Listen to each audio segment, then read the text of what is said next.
All right. Oh my goodness, welcome back. Look at all of you. This is crazy. I love it. Okay, I gotta do something first. Huh? Space out here, or does it matter? Or are people following? You can sit, there should be about 20 of us, so there's a bunch of empty seats. We got like So if you do not want to be quite so grouped together, feel free to make a move, but make your move now. If you want to sit somewhere where you have a little bit more space to yourself, please do so.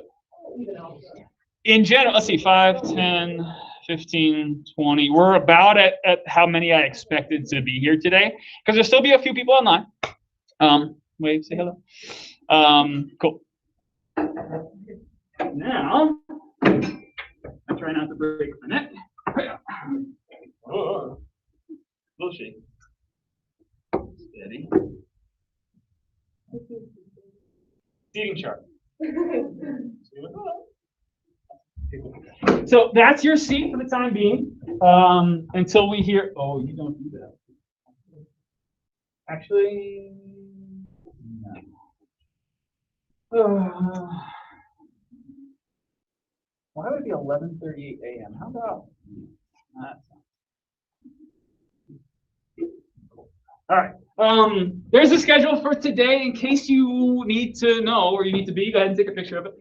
At this point, maybe I'm like the fourth teacher to show it to you, but that's our schedule for the day. So we're out here just after 12 o'clock, so we have 30-something minutes. How was break? How was your spring break? All good? Rested? Happy? Yeah, that's okay too. Hopefully you got something out of it. I know that, feeling like, there's a lot of us in this room. I get that. And so just let me know what you're comfortable with. Let me know if you have any issues, if you have questions.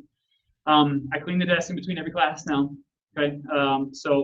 Luckily there was some downtime at the end of my last class and I was able to kind of take care of that before you guys got here. But there's certainly going to be times where you're going to come in and I'm still going to be cleaning. Sit if you want, or just wait near your desk and I'll get them all cleaned off. Okay. I got my second dose last Friday, so I will be fully vaccinated by this Friday. It takes 2 weeks. So I'm feeling pretty good, but I know that we want to avoid quarantines. Like, if you're here right now, I want you to be here in 2 weeks, 4 weeks, 6 weeks, 8 weeks. Right? Seniors, more like 6 weeks, though. That's pretty awesome. Congratulations to you all. You're almost out of here. I will have special plans for you in terms of as we kind of finish stuff up for seniors. Everybody else will just kind of keep plugging through as they get wrapped up. We'll just kind of get to a point and we'll just stop and seniors will take their final during class somewhere quiet and safe and all that good stuff. But for us, we're just going to keep rocking and rolling. I kind of want to take a little bit of time today and recap some stuff from a before break because I gave you 10 days off of calculus. And I think a little refresher might do us some good. Just be like, yep, I still remember that, or ooh, I kind of forgot about that. And just kind of level the playing field out. And then basically maybe a little bit later today, but certainly tomorrow we can build on some stuff and really kind of finish up this chapter. My plan, fingers crossed, is to get chapter 2 done this week. Okay, now I don't know what that means in terms of timing for a test. I don't know if that means we're going to do it Friday or Monday or Thursday. I don't know. I don't think we need to rush, and I'm not going to. Okay, fourth quarter is definitely the shortest one. But we'll probably get more done in this quarter than we have all year because we have every day and we're all here. Now, of course, people at home, I still want to give them the best learning experience that they can get. So I'm still going to kind of be doing, it's going to look like it did last quarter with me doing stuff up here and just kind of focusing up here in the camera and all that stuff. So let's just do it. Let's jump right in. Okay. So take out the guided notes from chapter 2. And while you do that, I'm going to pull up stuff that we did outside of your guided notes, just to kind of get our calculus juices flowing again, and see if we can remind ourselves what the power rule is. That if we're given some f of x, and if anybody needs an extra copy or something, let me know. If f of x is just some x to some power, right? That's the power of n. How do we find that derivative as fast as possible using what we figured out, what we call the power rule. Do you remember how that like setup kind of played out? Yeah, go ahead. So the n drops down, gets multiplied through whatever coefficient's there. So there's just a 1 right there now, so it's just n, right? And then what do you do with the exponent? N minus 1. Perfect. Nice. That's the power rule. Right? As nice and simple as it is. Now, yeah, sometimes there's already a coefficient there, right? So maybe you have something like, f of x equals, or actually, let me do it like this. Oh no, it's okay. I'll call it g of x. G of x, c times x to the n, right? Maybe there's already a constant besides a 1. And so when we go through and we find the derivative of that constant is going to get multiplied through by that n, and then we'll still decrease that power by 1. And so the general power rule is there in blue, but the one that we're probably going to feel like we're using a lot more often, because a lot of times there are coefficients in front of those x's, is probably the one that we're going to see in red. And the reality of what's written in red is it actually goes a lot deeper than that. Like if I named a function y and I said, okay, it's c times some function, right? There's a constant being multiplied through some stuff. Then, this c times the derivative, right? You can just kind of take the derivative of what your function is and just multiply the constant through there. So whether it's, x to the 4th or 3x squared, the same kind of process holds true. But the reason why I'm kind of taking the time to say, okay, if you've got some function and there's a constant being multiplied through that, just take the derivative of the stuff that has x in it and then just kind of multiply the constant through that, is that's actually going to work really well for us when we do sine and cosine and exponentials and all the stuff that we really haven't gotten to yet. So, and what I really like about the power rule is I can just go one by one by one. I don't have to worry about trying to do the whole function all at once with this x plus h and limits and stuff. I can really just kind of look one little piece at a time and say, okay, if I look at number 1, and this is homework 2.3, I just wanted to make sure that we came back to it. What's the derivative of f of x? Number 1. And it's got to be about that quick, where you drop the exponent in front, multiply through whatever's there, and then decrease the exponent by 1 for x over 3. And then when we do something like 2, right, when I look at something like 2, I'm not really looking at the whole function all at once. I really just go term by term by term, and I just kind of find the derivative of each one of those separately. Okay, so what's g prime of x then?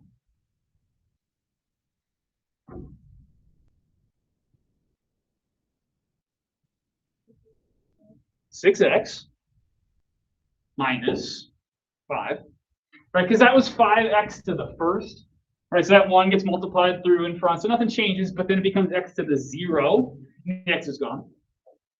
What about the derivative of a constant, though, like this plus 1, this minus 4? What's the derivative of a constant always? 0. And so it's always going to disappear. Cool. So we feel pretty good with power rule stuff. That kind of came back to you pretty quickly. Drop the exponent in front, multiply it by whatever's there. But what's happening there with 4?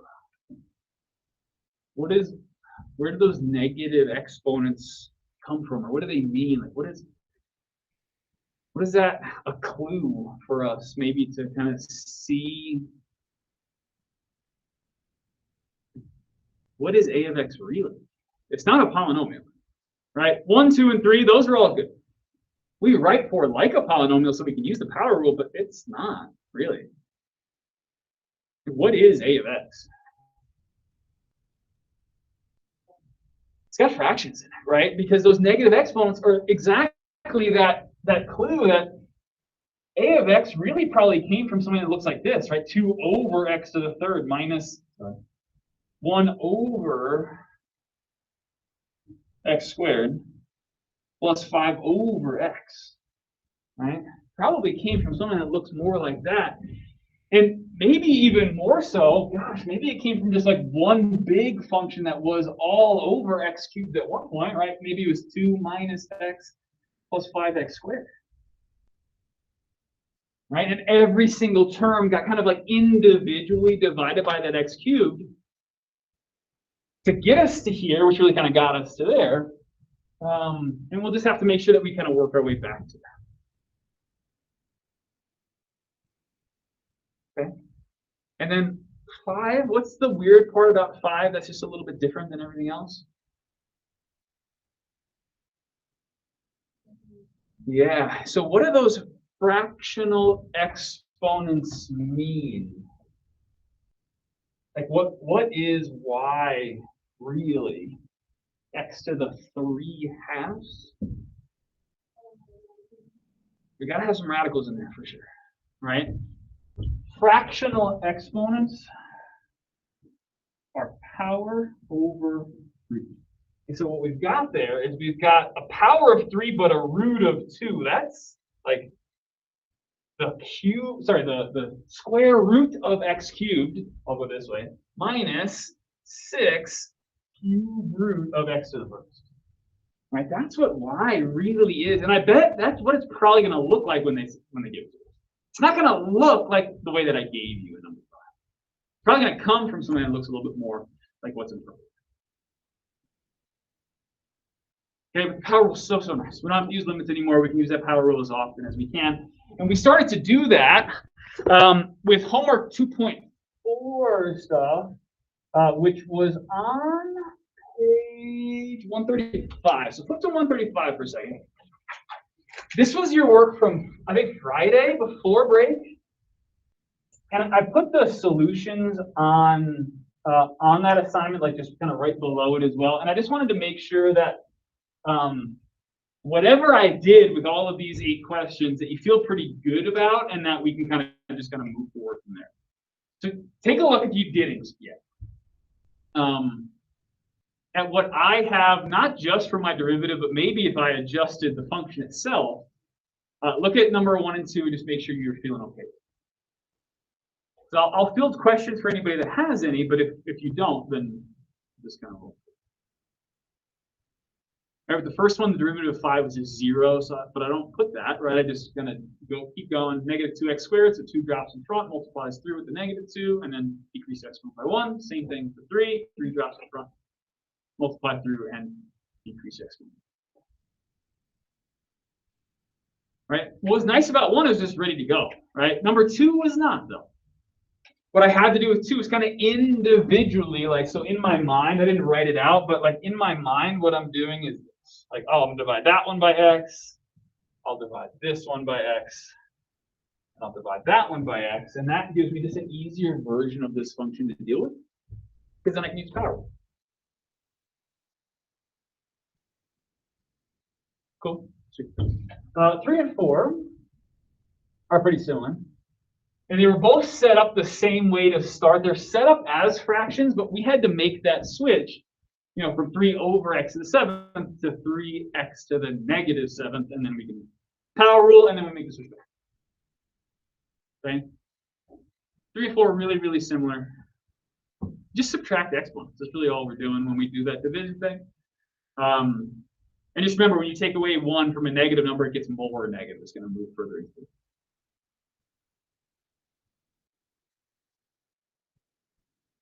Cool. Okay. Now I want to talk about 5.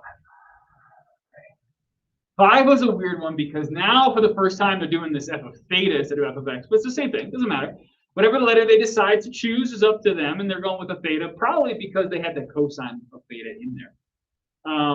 But actually, let's pause for a second. We did this right before we got to the end. What was the derivative of sine? Cosine. And what was the derivative of cosine?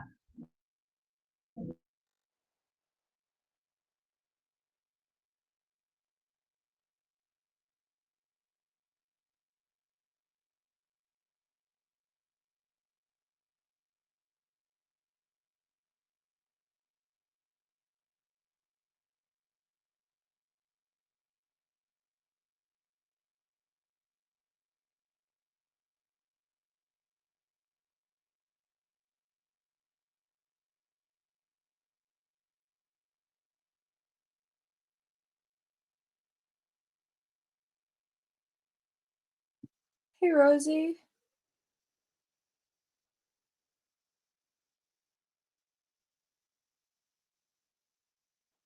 Hey, Rosie.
Okay, so when I deal with like that negative cosine of theta, I'm really like, I consider it like this. I pull the constant and the function separately.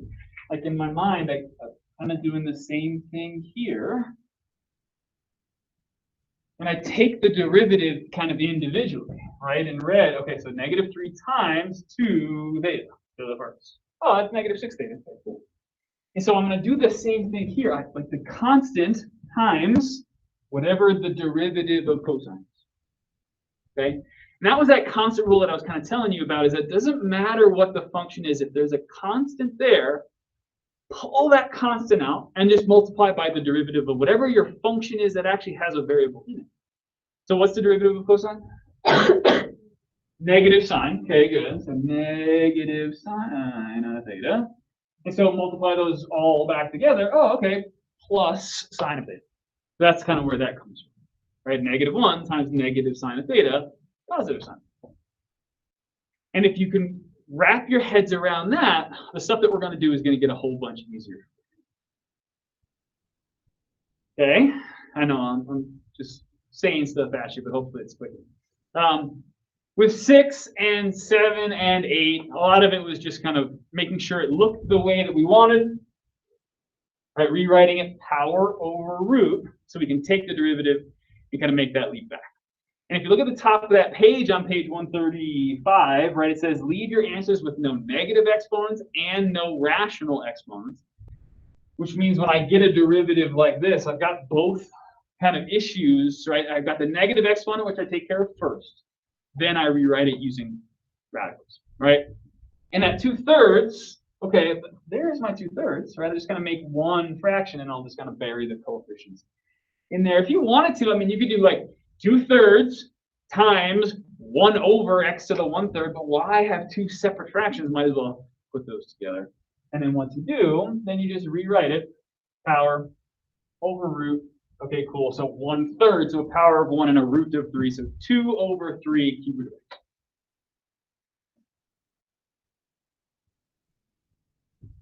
Okay, and today's the day to ask questions about any of this stuff that you're just not sure about. 5 and 6, good? Okay. Cool. All right, last quick recap, and then we'll actually get a couple of these done. All right, 7, kind of a mixture, right? We had the theta to the 1/2 and then the 2 sine of theta. But there it is. I mean, like I just kind of deal with this the way that I deal with it, power rule, and I deal with this separately. Right, this is 2 times the sine of theta, so it's going to be 2 times whatever the derivative of that is. Okay, cool. And then it's have to reorganize some stuff and put it all together. And then 8 was kind of weird because like they had one of them written as a fractional exponent and one written in radical form. So I just had to change the square root of x to the x to the 1/2, but then separately kind of do my thing and drop the numbers in front, multiply them together, decrease the power by 1, and get myself to a pretty nice p prime of x. Yeah. 7 and 8. You can, and I think that a good thing to kind of keep in mind is how are we going to make the leap from something like this to one fraction, right? Kind of all over that common denominator. And I think that's a good thing to get better at, because especially those of us that may be thinking about taking an AP Calc class next year, is that's probably the multiple choice answer that's going to be there. This one, where we have to kind of multiply top and bottom by whatever that is to create that common denominator. So this one's good. 1 plus looks like 4 radical theta cosine theta. I think the order there is up for debate, but that would be that one single rational function, right? Having to multiply top and bottom by whatever it takes to create a common denominator. If it's like a polynomial, like a binomial and a trinomial, that's a lot messier. When they're just monomials, you can just kind of pick and choose like however many x's you need to multiply by, or in this case, however many thetas you need to multiply by. Same thing with 8, right? You get down to here. Let's see if I can squeeze it in, right? And like the reality is that this could be written as one function all over whatever that common denominator is. And so that's what I need to multiply by top and bottom through this first term to get there.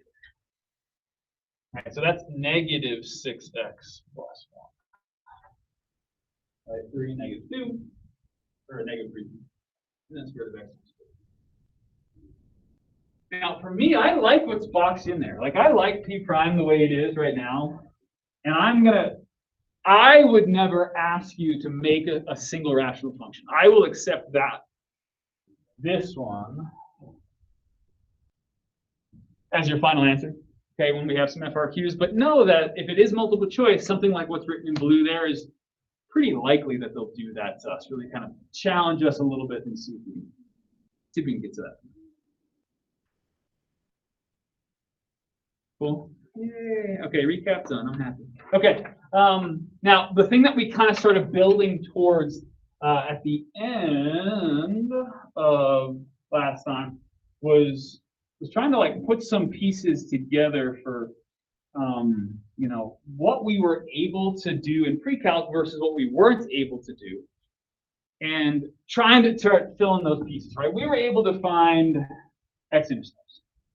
We can find all those. We were able to find M behavior when dealing with polynomials, but all the stuff in between we just kind of guessed. Right, we did some multiplicity stuff, so that kind of helped us with the behavior around those x-intercepts. But the spots that we really kind of struggled with kind of guessing were like, how am I supposed to make these terms? And where am I supposed to make these terms? And there were those 3 spots right there that, those relative extrema kind of happened away from the x-axis. And we just kind of guessed. We're like, okay, I'm going to go down to the bottom, and I'm going to turn, and I'm going to come back. And so what we can do now is start to like try to make sense of those green spots, let's say. And so what is happening at every single one of those? So let's call this f of x. Let's say this is some function f of x. What do we know about those 3 green spots? And in fact, there's really 5 spots where this is happening. Yeah, the derivative is 0. Now, how do you know that? And what does that really mean Like what is that kind of visually maybe? Yeah. Slope of tangent line is 0. We have a horizontal tangent at every single one of those spots. Now, were they all relative extrema? Were they all maxes and mins? And that's okay, right? It's okay that they weren't. We have spots right here where, yeah, like for a brief moment in time, it was perfectly flat, but then it just kind of kept going the way that it was going. What's kind of, I don't know, what's going to be the difference for us then in trying to, like, what do you think, like, figure out, is it a maximum, is it a minimum, or is it just neither? What do you think we might be able to do, I don't know, to like really like categorize each of those points perfectly? It's definitely a max, it's definitely a min, or it is not. Yeah.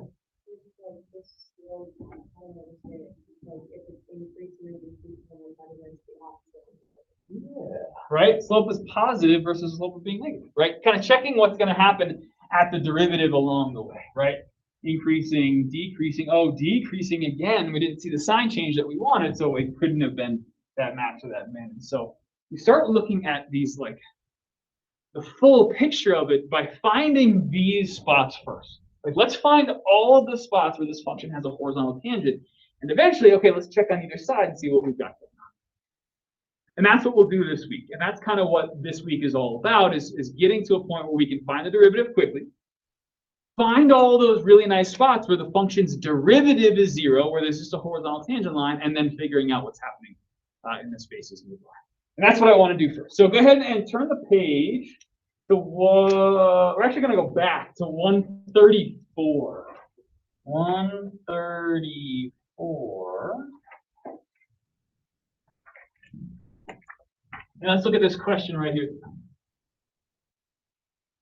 Given the equation of a function, so they're giving us f of x. Okay, so given f of x, they give it to me, but I don't know anything else about it besides the equation.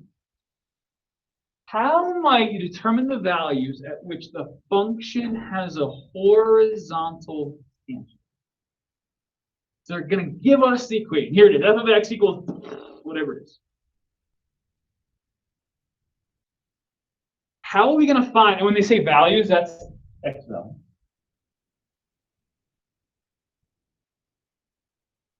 How are we going to find the x values? Okay, like x is 3 and 2 and -5. Those are the 3 spots where this graph definitely has a horizontal tangent. How are we going to be able to come to that conclusion? How are we going to say, here's a function, and I want to figure out all of those x values where the graph has a horizontal tangent.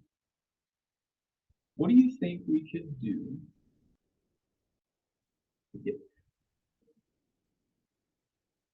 Yeah. Find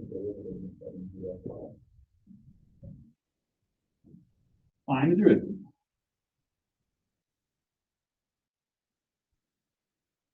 But if you're plugging in 0 for x, then you're finding the slope at 0. You're not finding where the slope is 0. If you did like f prime of 0, right? If you just change x to 0, then you're stopping at x equals 0 and you're just figuring out what the slope is there. I want to figure out the x values that give me 0. So I don't want to plug in 0. Set it equal to 0. Set f prime of x equal to 0, and so on. That's what we can do.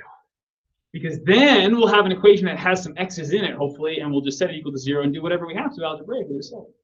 And let's try it. Let's try this one. There it is. Nice little cubic. F of x is x cubed plus x. So go ahead, find the derivative. See if you can do it. F prime of x. Quick power rule here. Already looks the way we want, right? Coefficient x exponent. Good to go. So I kind of do it in 2 steps. Like I'll find the derivative and then I'll set it equal to 0. You can work vertically, but there's so much horizontal space in some of these questions, you might kind of do like a 2-column kind of thing. Okay, so what did you get for your derivative? 3x squared plus 1. If there's any questions about how to get to there, now's the time to ask it. Do not feel like you can't ask that question. Right, 3 drops in front, x1 goes down by 1. All right, this is 1x to the first, so down it goes. 1 times 1 is 1, x to the 0. Okay, cool. Now let's set it equal to 0. So 3 x squared plus 1 equals 0. It just solved. So, I don't know, what should we do first? Subtract 1, then what? Divide by 3, then take the square root. Okay, cool. So, plus or minus the square root of negative 1. Subtract 1, divide by 3, take the square root. What kind of number is that? Square root of negative 1/3. We don't like imaginary numbers, not calculus. This has no real solution. Which means that there must be a case like this that might happen in a lot of different kinds of functions, but there actually is no horizontal tangent. What is it, x cubed plus x? Scoot it over so you can see it. There it is in red. I know it's kind of hard to see over on the side there. Do you see a spot where this thing turns or flattens out? No, this thing is not doing that at all. There's not a single spot on this graph that has a horizontal tangent. Now, if that's the case, if it's never flat, ever, then something else has to be true about the way that this function is behaving. What could you say about that red graph as you kind of read it from left to right? Not the derivative, but just the function itself. What would you say is happening everywhere on that function? How would you describe its behavior from left to right?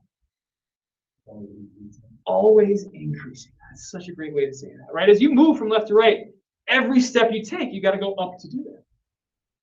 And so what does that mean then for us in terms of looking at like the derivative itself? This is my derivative. If f of x is always increasing, and it is, absolutely, what do you think we might be able to say about the derivative? Like, just like imagine plugging in some points. What kind of numbers do you get? It's always positive, right? Plug in any x you want into that derivative. Positive numbers, negative numbers. I mean, we're going to square them anyway, so they're going to become positive. And multiply them by 3 and then add 1. Doesn't matter what, even 0. Right? 0 squared times 3 plus 1 is 1. F prime of x is always positive. And so by looking at the derivative, we can tell a lot about the nature of the function, which is really cool. And of course, the algebra is going to back that up because we can just set the derivative equal to 0 and see if we ever have a spot where we just momentarily flatten out. But maybe it is a max, maybe it is a min, maybe it's that kind of like a flexing, that cubic thing that happens. But that's x cubed plus x for you. Set the derivative equal to 0. No. Nothing. Cool. All right, let's do one that actually has some answers. Let's go to the next one. But that's the process. In calculus A, you're going to hear this from me a lot. What's the first thing we should do? Take the derivative.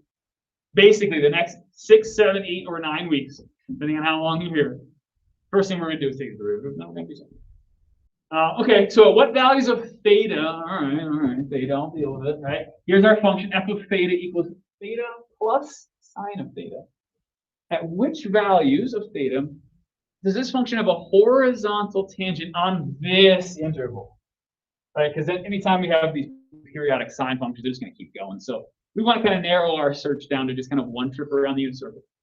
And you can see that they're leaving off 2 pi, so that we're not writing the 0 and 2 pi. If those happen to be the answers, we just write the 0 instead.